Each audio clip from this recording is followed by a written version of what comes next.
Greetings, greenhouse people. As always, I'm your host, Bill Calkins, and like I try to remind you every time, we're pleased to offer this discussion in video and podcast formats.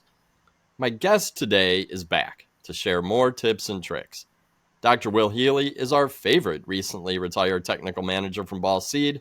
He's here today to talk Dianthus, or as we both like to remind everyone, Sweet William, which is a name that I think characterizes us both. This is a part of our Tech on Demand series covering key annuals and perennials and vegetables commercially produced around the world. If you like this installment, be sure to subscribe to the Tech on Demand podcast on your favorite app and find hundreds of Tech on Demand videos on the Ball Seed YouTube channel. Enough out of me. Will, why Dianthus? I mean, I know there's been a ton of new breeding in the last decade or so, and I'm guessing the crop is on the rise, but why are we here to talk Dianthus today? Well, I've always loved Dianthus ever since I'm a young child when my grandmother would plant Sweet William because she always thought of me that way. So did my mom every year. But there was a breeder basically in France that bred an incredible selection of varieties. And they were actually in two series. And they're, if you remember the old Floral Lace, a great series, great colors, wide, and basically fantastic pack performance, garden performance. And then Linda Lochner at Pan American Seed picked up that breeding program when Pan Am bought out the French breeding company, and she took it to a whole new level with cut flower varieties that basically work in pots and large containers. And so there's just this incredible variety of plant material. And then, of course, the other piece that makes Dianthus so special is the fragrance. People really like fragrance. Now, of course, it's kind of interesting that if you go back 60 years ago, back in the 60s, where carnations were, the smell of carnations was associated with death. And so they tried to breed the scent out of carnations. But now they're doing a lot of work breeding the scent back into carnations. So, and the whole Dianthus class. So this is one that basically hits all the senses. It basically excites people in the colors. It hits the fragrance, and for a grower, it performs well in a number of different containers in a number of different environments. So let's talk about how you finish really successful Dianthus, because, of course, now with all the different breeding brings a whole series of different issues up that growers may need to be aware of as they start selecting and adding more Dianthus varieties to their assortment. So, as always, we always talk about plant immediately, but there's a little twist here that you need to be aware of, is that this is a long day plant. And so if you're basically bringing them in and you have to hold them, or they're in your greenhouse for any length of time during the period of November through February in the Northern Hemisphere, you really want them under long days. And the reason for that is that will help initiate the flowers, so that you don't end up with the delayed flowers or uneven flowering of that crop. So in that early season, if you're bringing them in, which is what a lot of growers will do because it is a cool crop, you want to make sure that you get them under long days.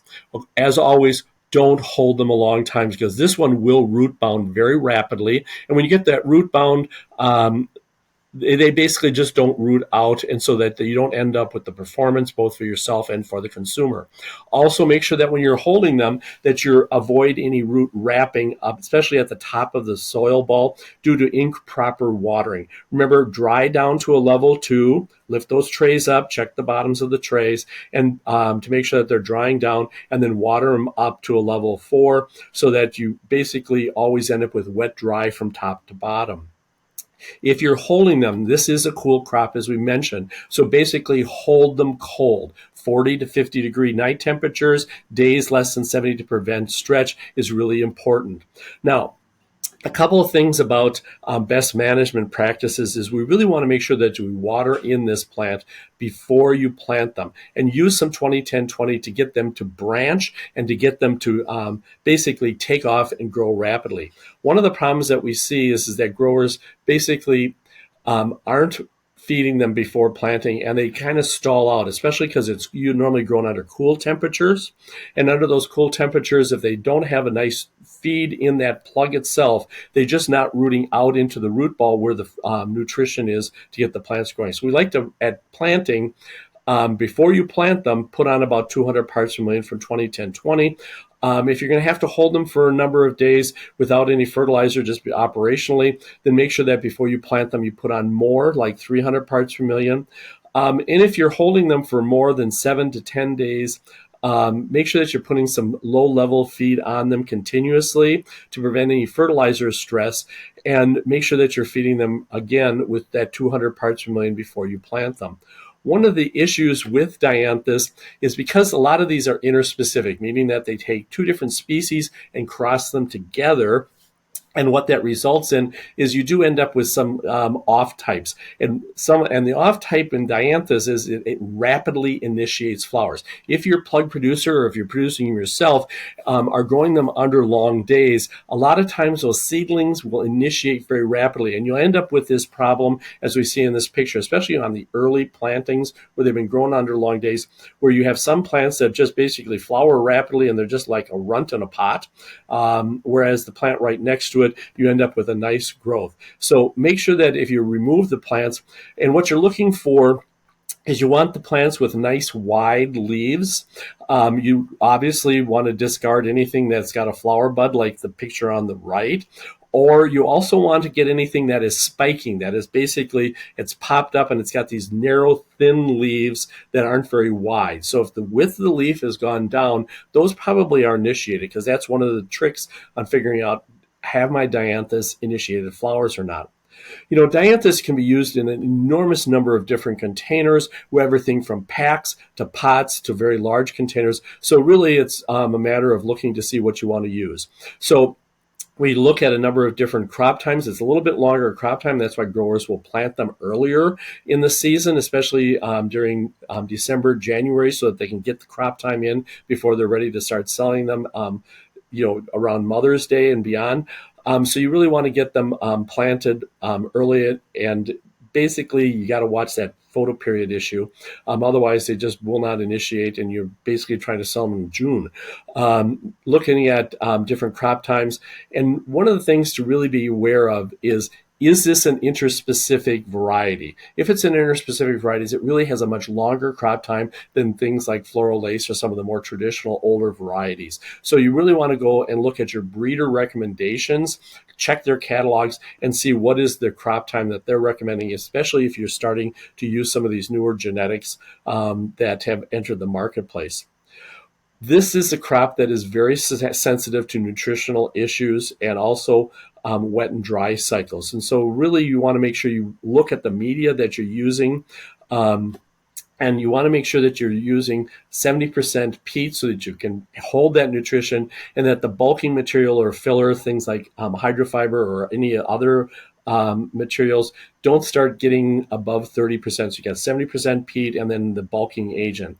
Always test before you plant. You want to get that starting pH about 5 to 6. It is tolerates a lower pH, and that the EC is about 1 to 1.5 using a 1 to 2 test method. So there's a lot of different soils, whether it's some wood fiber or it's coconut fiber or it's rice hulls or whatever, but make sure that you get that mixed correctly and that you've got it tested. One of the problems that we see every year, especially with Dianthus, is old soil. This picture basically is showing an example where the soil that was used for this group of plants was from last year. Because, of course, Dianthus being planted very early tends to end up with a lot of old soil or soil that's been around for a while. And what happens is the wetting agent and the starter charge are deplenished, and they're just not there. So when you take the same plugs and plant them in old soil versus new soil, you end up with plants that take off and grow and other plants that don't. If you feed before you transplant, it's less of a problem, but once you've got this problem, trays planted up like we see in this picture, you're just not going to be able to get them to take out ground. They're going to be anywhere between 2 weeks or longer delayed in performance, and they're just never going to be the same quality. So use fresh media, especially on Dianthus. When we start thinking about what we're selling as growers, we basically have to look at the moisture and fertilizer program, because that makes the crop. Basically, remember, the customers are buying what they see, which is the top of the plant. The growers, to achieve that, are producing root systems which will take up the nutrition, will take up the water, and produce that plant that the customers want. And how you get the tops is through the fertilizer that you're using. And of course, how do you get the roots is through the moisture. So this is why we really focus on fertilizer and moisture regime to optimize the plant performance. First thing about moisture is we have to remember that fish grow in water and roots grow in air. And of course, Dianthus will tolerate drier soil than most other crops. And in fact, if you keep Dianthus too wet, you're going to end up with more disease issues. Some people say, well, I don't like growing Dianthus because I ended up with a lot of Pythium problems. And then I've got, whether it's fusarium or any other of the diseases, those are all related to being too wet, not getting it dried down to that level 2, level 3 before you water them back up. So it's really important to get that nice fluffy white roots. That's how you can tell whether you're watering them correctly. When you pull that plant out and you got that fluffy white root, that will really scream, I've been watered correctly. If you see that root system that doesn't have that nice white fluff on it, that furry look, then you basically know that you're keeping them way too wet. So really, I can't stress this enough with Dianthus, it's about water management. So make sure that when you water them up, that you water them to level 4. Don't get to a level 5 because that just saturates the soil and creates an environment. If they keep it too wet consistently, so you end up with those roots that aren't nice and furry, the plants will be stretched. They're going to be very soft, and you're going to have a lot of Pythium problems, which opens up the plants to a whole nother group of diseases. Make sure that you don't go down to a level 1 where they wilt, because of course that damages the root system and it causes additional problems. So you basically want to make sure that you dry them down to 2 and take them back up to a 4. So you rotate up and down, kind of like a roller coaster of watering. When we water them in, because Dianthus tend to, when you receive them, have a very strong root ball, you want to make sure that you firm the soil up against that root ball. And to achieve that, when you're running it through the water tunnel, bend those nozzles so that basically as it's passing below the water, it's pushing the soil because of the angle that your water bars are using. So this is a real good tool to basically get you that soil firmed up against the soil ball. Now that we've got the plants planted, now we have to look at how are we watering them? What is our moisture management? You basically want to go and water in so that you're putting on enough water so it's just below the plug. So that, when you do the initial watering, you may not get water all the way to the bottom, but you're getting water, 2/3 of the way down or just below where the plugs are in that first watering in. If you put on too much water, basically you end up with a perched water table, which is the water on the bottom of the cell, which is where you can end up with some Pythium problems, which will then prevent good rooting. So make sure that you water them appropriately. And how do we water them in? Is with that first irrigation is we want to basically take it to a level 3 to 4 at the bottom of the container. Water them so that they're basically, what is a level 4, Bill? It's just a single drip in some of the cells. If you've got water running out of the bottom of that container, that is a level 5. No question. So you don't want to do it. So if you take a look at what happens when we have these different levels of moisture, as you can see at level 5, we're not getting a nice branch root system established right away after transplant. It's not until you make sure that you basically have that level 3, level 2, that you start getting a really strong root growth. Now you get good root growth at level 1, but unfortunately you don't get the top growth. So it's really in that 2, 3 where we want to be to have optimized root systems. Now let's talk about fertilization. Fertilizing early is more critical than fertilizing late. When you fertilize late, you're just blowing the plant up, making it soft. Getting that feed on early, especially as a pre-plant, is really important. Research that Bill Argo did a number of years ago looked at this as do we fertilize no feed at the time of planting or anytime thereon? Do we do just one plant feed at the time of pre-plant? Do we do a pre-plant plus at day 14, a pre-plant at day 7 and 14, and do we do a pre-plant and then water them in with feed, and then 7 and 14 again? This is an example with begonias, but we've done this with a number of other crops, and it holds true across the board. Getting that pre-plant on can give you just as good a performance as using subsequent fertilization. So if you're basically concerned about working too hard and thinking too hard, think about getting that pre-plant, that early pre-plant on, and then if needed, put additional feed. One of the problems we do see with Dianthus is they are very sensitive to phosphorus deficiency. And why is that? Is because we're growing them very cool, which of course limits phosphorus uptake. But also a lot of growers are using low phosphorus fertilization.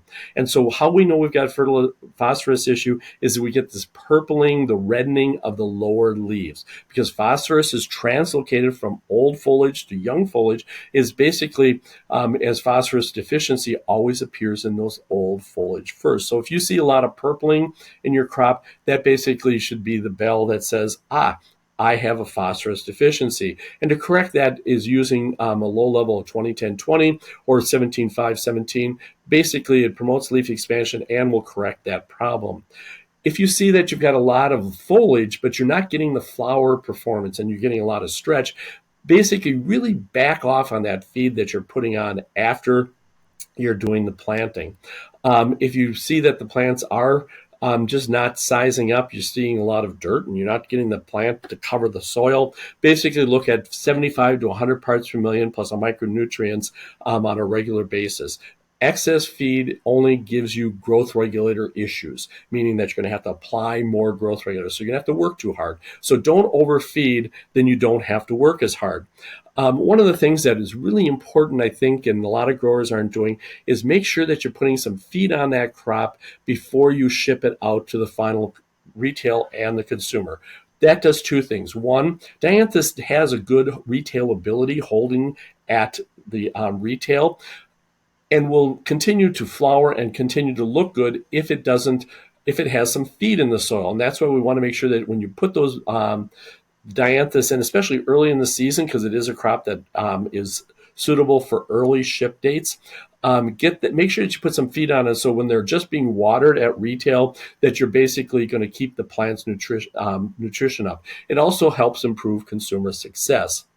Let's just talk a little bit about fertilizer and the growth response. Remember, growth is a function of your water, the nutrients that are in your water, plus the fertilizer that you add, and the soil pH, which makes fertilizer available or not, different nutrients. So when we start out, let's make sure we've got a water test. Let's make sure we've got our water alkalinity at 100 to 200 parts per million alkalinity. That's kind of the sweet spot in the nutrition world. If you have higher, then you need to start looking at acid injection to get the alkalinity down. If it's less than 100 parts per million, you need to kind of watch that, because that can start to suppress the pH of the soil, which causes additional problems. So if you're at 100 to 200 parts per million, you're in a good sweet spot. Make sure that your water nutrients are within the normal range, along with the pH and the EC. And then, of course, we've always talked about make sure that you check your soil pH to make sure that it's in that 5.8 to 6.2. So when it comes to actually feeding, let's look at our early feed is using a constant less than 150 parts per million, because you can always add more feed, but trying to get rid of that feed that's promoting excess growth that then it requires you to put more growth regulator on is really hard to fix. One of the things that you really have to ask yourself is, am I putting on too much ammonia? Ammonia gives you very soft growth, gives you big foliage, makes your plants green. This could be good or it could be bad. If you start adding ammonia and high phosphorus, that's going to give you stretch. So 20-10-20 versus 17-5-17. So let's take a look at that range of fertilizers where you have high ammonia and high phosphorus to very low, no ammonia or high nitrate and low phosphorus. And remember that as you have more ammonia, that tends to give you an acidic response in the soil over time. Whereas if you have more nitrate, that gives you a higher pH. So the fertilizer can change the pH. What I've given you in this table is a collection of different fertilizers at 150 parts per million, and what percent ammonia is in that, the nitrogen is in that fertilizer, and then how many parts per million are there of some of the other critical nutrients for good quality plant growth, which include phosphorus, iron, manganese, and boron. Just a word of caution about Dianthus. Dianthus is very sensitive to boron deficiency. So basically make sure that you've got some, if not a fair chunk of boron in there. I've given you some target ranges that you should be looking at.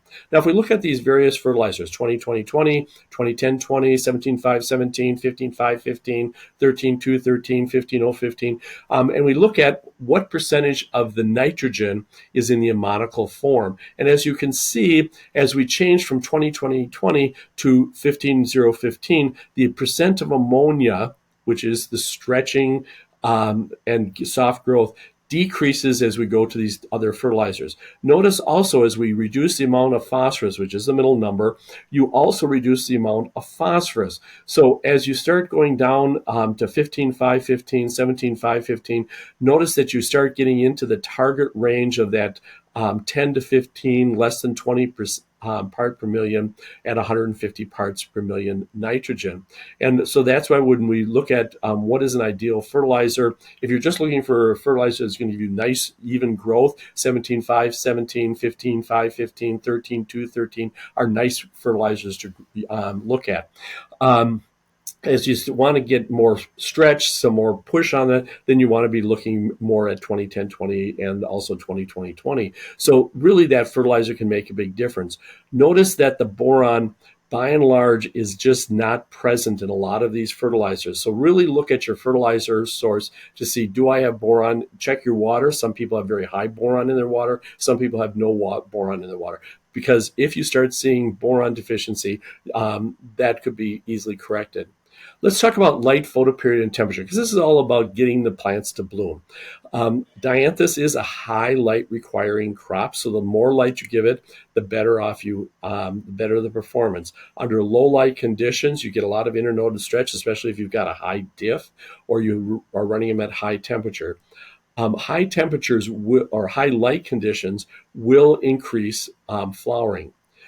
Remember that Dianthus is a facultative long day plant, which means that it will eventually, that's facultative, will flower under short days, but it really flowers faster under long days. The flowers, as we know, are terminal, meaning that they're at the top of the plant. So it's a factor of unfolding leaves, which we're going to talk about when we talk about temperature, because the faster you unfold leaves, the faster you express the terminal flower.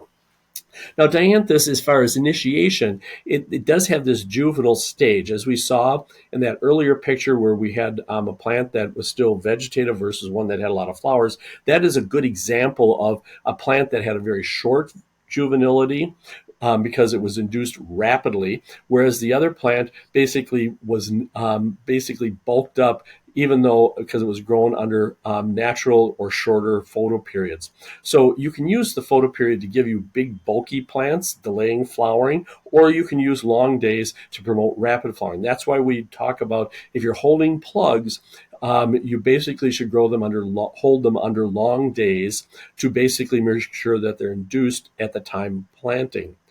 Flower initiation occurs anytime the day length is greater than 13 hours. And you can use any source of light, whether it's incandescent, fluorescent, high pressure sodium, or even LEDs to induce them as long as the day length is greater than 13 hours. Once they're initiated, you're good to go, so photoperiod no longer matters.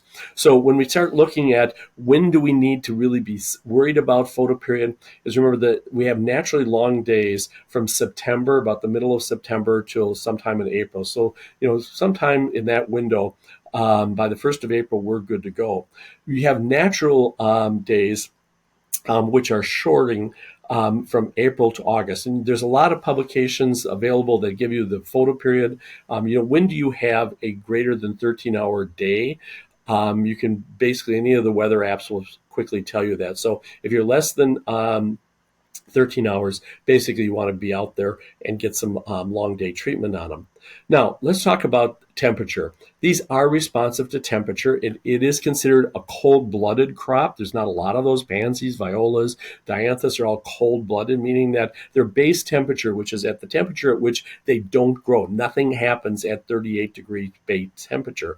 But as you raise the temperature, the plants respond faster. Notice that some work that was done at Michigan State by Eric Runkel and Matt Blanchard very nicely showed that even at a lower 10 DLI, that they will flower if you raise the temperature. So once you've got your plants bulked up a little bit so that you really want to go and get them under longer days and warmer temperatures to get them to flower faster. Because notice they almost flower twice as fast at 73 degrees average daily temperature compared to growing them at 58 degrees. So if you need them faster, warm them up and they will take off and grow. So they really are very responsive.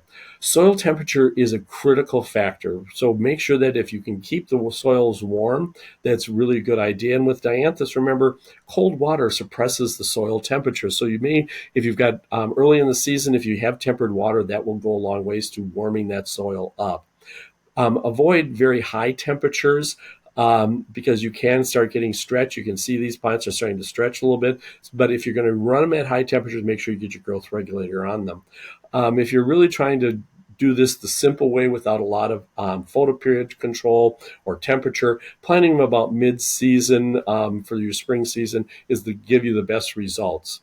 So let's talk about a controlling stretch of these plants. Remember, excess fertilizer, it gives you a lot of leaf expansion. High ammonia and phosphorus will give you leaf and stem stretch. And so you really want to watch the fertilizer selection as far as controlling the overall growth. Remember, diff is your first line of control. Now, remember that what is diff? It's the day minus the night temperature. And when you start getting the day minus the night to be, 15 degrees, plus 15 degrees, so 75 days, 60 degree nights, the plants are going to stretch. Conversely, if you start running very cool day and night temperatures, the plants will be more compact. So if you want compact early flowering, running a warm night and keeping the days cool will keep you stretch, early flowering, and compact grow. You don't have to have a complicated computer system to do this and monitor it. Even if you just use a simple high-low thermometer, min-max thermometer, and you basically record the minimum of that day and the maximum, and then subtract the day the max from the min, or the min from the max, that will quickly tell you what is your diff for that day. And so if you know that your diff is increasing over time, then of course your growth regulator also has to increase in time to keep the plants compact. Now, let's just talk a little bit about something that is it's kind of unique, is that Dianthus has what is called an intercalary meristem. Now, what does that mean? Well, these plants stretch differently than any other plant we have. Most every plant that we grow basically stretches from the top, and the top, the upper node continues to elongate, and so you stretch from the top. Now, and so in the case of Dianthus, with this intercalary meristem, the active meristem, where the cell division is actually in the internode, so it's actually pushing that stem up. Now, you say, well, so what? Well, why are we worrying about this? Well, the growth regulator that you apply is going to be critical, and your method of application is important because you want to get the growth regulator on the tissue that is causing the stretch. So, in the case of, say, a chrysanthemum or a petunia, which stretches from the top down, you basically get the growing points. You just kind of spray it across the top, and that basically controls the growth. Whereas with Dianthus, it's really important to get the growth regulator to go down the stem so that it gets caught into the axils of the leaves, so that you get your control down there at that base of that stem, right there in the axil, so that you can get the growth. So if you can see the picture, you'll see the circle where the growth regulator needs to get. So a little more volume to get it down. Now, what growth regulators? You can use for toning purposes, dimenazine, chloromacot are okay, and Simidol is much better, but really, if you're going to use paclobutazol or uniconazole, they give you a much better control. As Nick Flax talks about in his weekly notes, he basically talks about the more aggressive growth regulators, and so your paclobutazol, uniconazole are more aggressive, and they basically will help control that much better. Now, making sure that you get the stem application so that it runs down that stem and gets that stem under control. The early control, you can use some sprays, but eventually you will have to look at some drenches. So that's kind of the controlling. It's a little different than any other crop that we grow, especially some of the newer varieties that are more cut flower types. That if you're using those larger cut flower types and you're trying to keep them under control, take a look at that. If you're using the traditional Sweet Williams, the Dianthus barbatus types, these are really, really sensitive to that intercalary stretch. So really be aware of that so you can get that growth.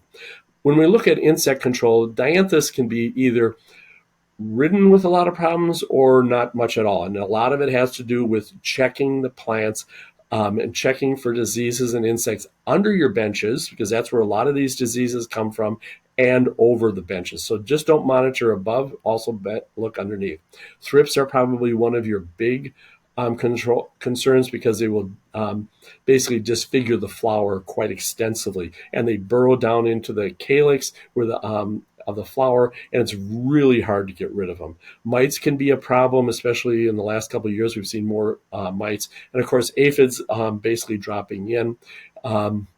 The disease risk, alternate leaf spots are kind of probably one of the more common one, and that's a fertilizer problem. You're basically running them cold, hungry, wet, and mainly hungry, and then you're going to end up with alternaria. There are a number of rusts that you can have, and again, that's a cold, wet conditions. Botrytis later in the season in the flowers, just make sure that you're running dehumidification, and then also, as I mentioned earlier, watch out for Pythium fusarium, and that's wet soils. So, Bill, are there any other places that you can get more additional information?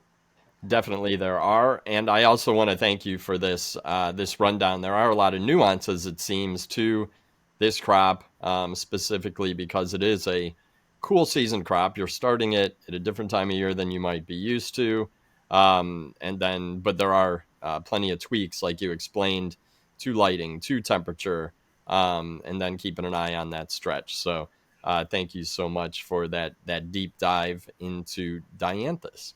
And like you said, there are many, many resources. There's the Grower Talks grower guides for insecticides, miticides, and fungicides, biosolutions, anything you want to control with biocontrols. We do have charts and tables for what's most effective, and then the PGR guides for annuals and perennials. In addition to that, you can find hundreds of Tech on Demand educational resources online. Every week I send a newsletter, which you referenced with one of Nick Flax's tech tips.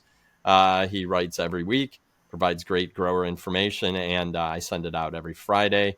We've created hundreds of videos on technical topics, tons and tons of podcasts, more than 150 in the archive. I suggest you go jump onto your favorite podcast app and listen to those. It's Tech on Demand Podcast. And if you want to connect with more than 6,000 of your peers in a closed Facebook group, just search Greenhouse Tech Team in Facebook. You got to answer a couple simple questions to prove that you're a professional grower. But once you do that, I'll let you right in. Like I said, Will, thank you so much for your time. We still have some more crops on our to-do list, so you're going to be back with me, right? Absolutely. There's a lot of fun crops that we can grow. And we just sometimes just need a couple of interesting new tips and tricks to make them even better. I love it. I love it. I'm Bill Calkins with Tech on Demand. On behalf of our entire team, thanks for listening. Thanks for watching. Take care out there.